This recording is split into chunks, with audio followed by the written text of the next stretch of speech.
नमस्कार दोस्तों, मेरा नाम है सोनू और आप देख रहे हैं हमारा हिंदी यूट्यूब चैनल हिट्सन। तो आज का हमारा जो टॉपिक है इसमें हम एम्प्लॉयबिलिटी स्किल्स का प्रीवियस ईयर का क्वेश्चन पेपर करने वाले हैं। यहाँ आप देख सकते हैं हमारे पास 2019 का जो है एक क्वेश्चन पेपर है जो कि एम्प्लॉयबिलिटी स्किल्स आईटीआई के स्टूडेंट्स के लिए है। और यह जो हमारा क्वेश्चन पेपर है ये हमारी एम्प्लॉयबिलिटी स्किल्स जो क्वेश्चन पेपर की सीरीज है उसका अब तक का 17वां वीडियो है। इससे पहले हम 16 क्वेश्चन पेपर और सोल्व कर चुके हैं। अगर आपने उन्हें नहीं देखा है तो एम्प्लॉयबिलिटी स्किल्स आईटीआई की जो प्लेलिस्ट है हमारे यूट्यूब चैनल पर, वहां पर जाकर के आप उन सभी क्वेश्चन पेपर को देख सकते हैं। तो चलिए शुरू करते हैं उस वीडियो को और देखते हैं कि 2019 में स्टूडेंट से किस तरह के सवाल जो है एम्प्लॉयबिलिटी स्किल्स के एग्जाम में पूछे गए थे। तो सबसे पहला प्रश्न है, which of the following makes the sound J, यानी कि इनमें से कौन सा वर्ड है जो जय यानी कि जे यानी कि जय की ध्वनि निकालता है। तो ऑप्शन दिए गए हैं जिन, गेम, गैप, गो। तो ऑप्शन जो ए है वो आपका बिल्कुल सही है, GIN यानी कि जिन। ठीक है, तो जिन जो वर्ड है उससे जय की ध्वनि निकल रही, तो ऑप्शन ए सही है। दूसरा प्रश्न है, see dash for a while, यानी कि कोई महिला है वो काफी टाइम से कुछ कर रही है। ठीक है, तो यहाँ पर आप देख सकते हैं फोर का यूज किया गया है और जो आपका फोर और जो सिंस होता है वो सब ये दोनों क्या होते हैं दोस्तों, फोर का इस्तेमाल पीरियड ऑफ टाइम के लिए किया जाता है और सिंस का इस्तेमाल पॉइंट ऑफ टाइम के लिए, यानी कि उस समय ये काम हुआ था। तो फोर की यहाँ पर बात की तो ये जो सेंटेंस है ये आपके परफेक्ट कंटिन्यूस टेंस है में आता है। तो दिए गए ऑप्शन में से कौन सा ऐसा है जो परफेक्ट कंटिन्यूस टेंस में आ सकता है। तो ऑप्शन सी और डी में से कोई एक होगा। तो यहाँ पर आप देख सकते हैं सी जो एक सिंगुलर है और सिंगुलर के साथ हमेशा जो है हैज का इस्तेमाल किया जाता है। तो जो ऑप्शन सी है यहाँ पर आपका सही होगा। तीसरा प्रश्न है, one of the type of sentence is, इनमें से कौन सा एक सेंटेंस का प्रकार है। तो जो ऑप्शन बी है वो आपका सही है। सेंटेंस का प्रकार जो है एक असर्टिव जो है सेंटेंस होते हैं, लेकिन कॉमन सेंटेंस नहीं होते। ये क्या होते हैं, कॉमन नाउन होते हैं, प्रॉपर नाउन होता है और एब्स्ट्रैक्ट भी आपके नाउन होते हैं, लेकिन सेंटेंस आपके असर्टिव होते हैं। तो ऑप्शन बी यहाँ पर आपका सही है। चौथा प्रश्न है, shall we go out for pizza tonight, क्या आज रात हम जो है पिज्जा के लिए बाहर चलें। तो हमें यहाँ इस जो सेंटेंस पूछा गया है इसका रिप्लाई बताना है कि इसके रिप्लाई में हम क्या कह सकते हैं। तो जो ऑप्शन बी है वो आपका बिल्कुल सही है, इट्स वेरी गुड, ये बहुत अच्छा है। ठीक है, तो ऑप्शन बी यहाँ पर आपका सही है। पांचवा प्रश्न है, which of the following is not an input device, तो इनमें से कौन सा एक इनपुट डिवाइस नहीं है। Touch pad, mouse, printer. तो ऑप्शन जो सी है वो बिल्कुल सही है। प्रिंटर एक हार्ड कॉपी आउटपुट डिवाइस है। इसके अलावा जॉयस्टिक, माउस और टच पैड तीनों आपके इनपुट डिवाइस हैं। छठा प्रश्न है, a picture that represent a file is called an, यानी कि कोई एक पिक्चर है जो बताती है कि वो एक फाइल है। यानी कि अपने कंप्यूटर में देखा होगा जब भी आप कोई फोल्डर बना देते हो तो उस पर जो एक इमेज आपको देखने को मिलती है फाइल की, तो वो क्या होता है, वो एक आइकन बन जाता है। तो जो ऑप्शन सी है यहाँ पर आपका सही है। जो पिक्चर किसी फाइल के बताती कि यहाँ पर कोई फाइल है तो इस फोल्डर में कोई फाइल है, तो वो आपका एक आइकन होता है। तो ऑप्शन सी यहाँ पर आपका सही है। सातवां प्रश्न है, what is the extension of file created in MS word. MS word के अंदर जो भी फाइल हम बनाते हैं उसका एक्सटेंशन नेम क्या होता है। तो उसका एक्सटेंशन नेम होता है .doc, यानी कि उसके अंदर हम डॉक्यूमेंट फाइल तैयार करते हैं। तो ऑप्शन जो बी है वो बिल्कुल सही है। और जो आपका नोटपैड होता है, नोटपैड के अंदर जो भी हम फाइल तैयार करते हैं उसका एक्सटेंशन नेम होता है .txt, जो कि ऑप्शन डी दिया हुआ है। ठीक है, आठवां प्रश्न है, which of the following is not a network edge, तो इनमें से कौन सा एक नेटवर्क एज नहीं है। PC, smartphone, server, switch. तो जो ऑप्शन डी है वो बिल्कुल सही है।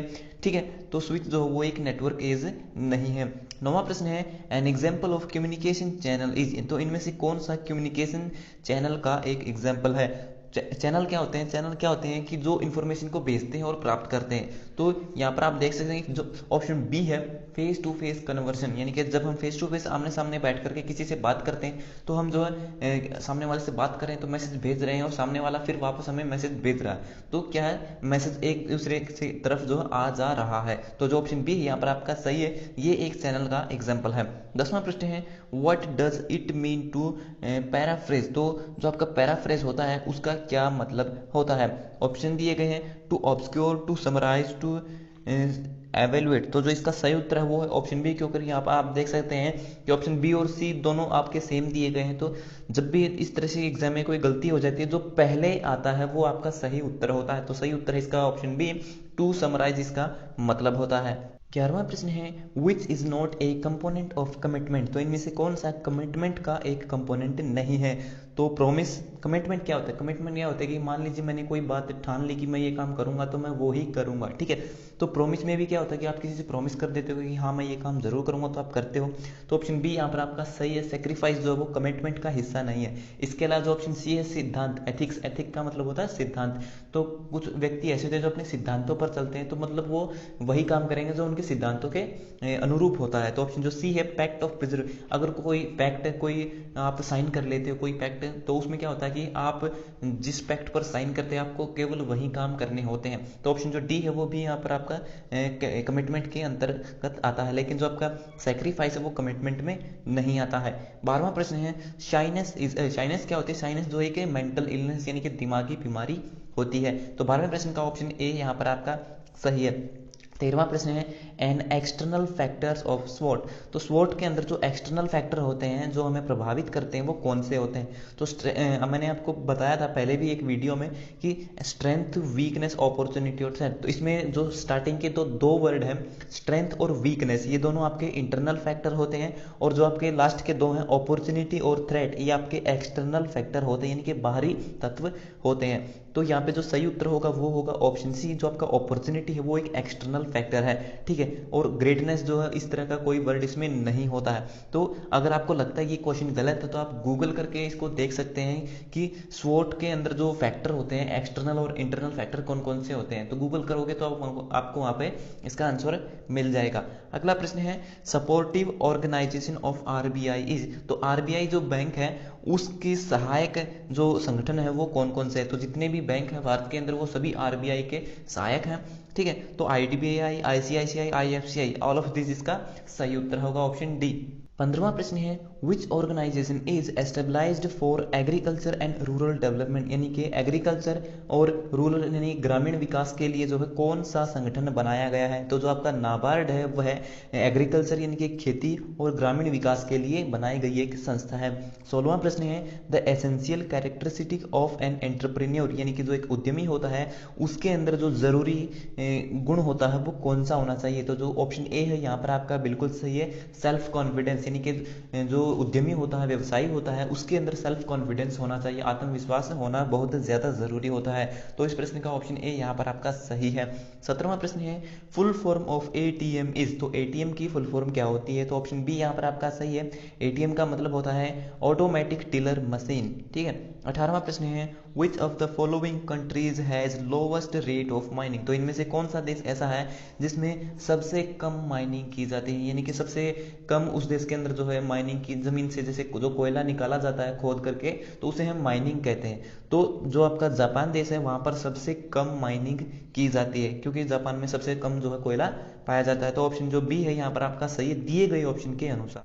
19वां प्रश्न है using online banking you can. Online banking जब आप करते हो तो आप क्या कर सकते हो? आप जो है मनी को ट्रांसफर कर सकते हो एक डिवाइस से दूसरे डिवाइस या फिर एक बैंक से दूसरे बैंक में, ठीक है। तो ऑप्शन जो बी है यहाँ पर आपका सही है, ट्रांसफर मनी। 20वां प्रश्न है currently the biggest steel producing country in the world is, यानी कि दुनिया में सबसे ज्यादा स्टील का उत्पादन करने वाला जो देश है वो कौन सा है? तो वो है आपका चाइना, जो कि ऑप्शन डी यहाँ पर आपका सही है। 21वां प्रश्न है एक्सीडेंट इज अ डैश, यानी कि जो एक्सीडेंट होता है, दुर्घटना होती है वो क्या होती है? तो एक्सीडेंट ऑप्शन दिए गए मिसबिहेव गलत है, एक्सपेक्टेड इवेंट गलत है। तो जो एक्सीडेंट होता है वो अनएक्सपेक्टेड इवेंट होता है, यानी कि हमें नहीं पता होता है कि ये कब होने वाला होता है, क्योंकि एक्सीडेंट जो है अचानक से होता है। तो ऑप्शन जो सी है यहाँ पर आपका सही है।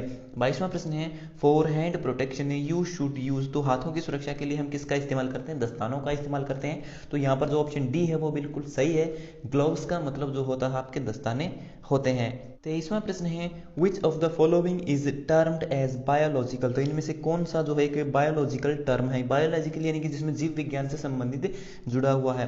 तो लिथोस्पर नहीं है, नॉन लिविंग नहीं है, जो आपका ऑप्शन सी है वो बिल्कुल सही, लिविंग यानी कि जो आपकी जीवित वस्तुएं होती हैं वो आपकी बायोलॉजिकल यानी कि जीव विज्ञान से संबंधित होती हैं, यानी कि जो जीवित वस्तुएं होती हैं। तो जो ऑप्शन सी है यहाँ पर आपका सही है 23वें प्रश्न का 24वां प्रश्न है animal dung is dash waste, यानी कि जो एनिमल डंग होता है, जो आपके उपले होते हैं जिन्हें हम गोसे कहते हैं, गाँव में जो गोबर से बनाए गए जो उपले होते हैं उन्हें हम जो एनिमल डंग बोलते हैं। डंग का मतलब होता है उपले, ठीक है।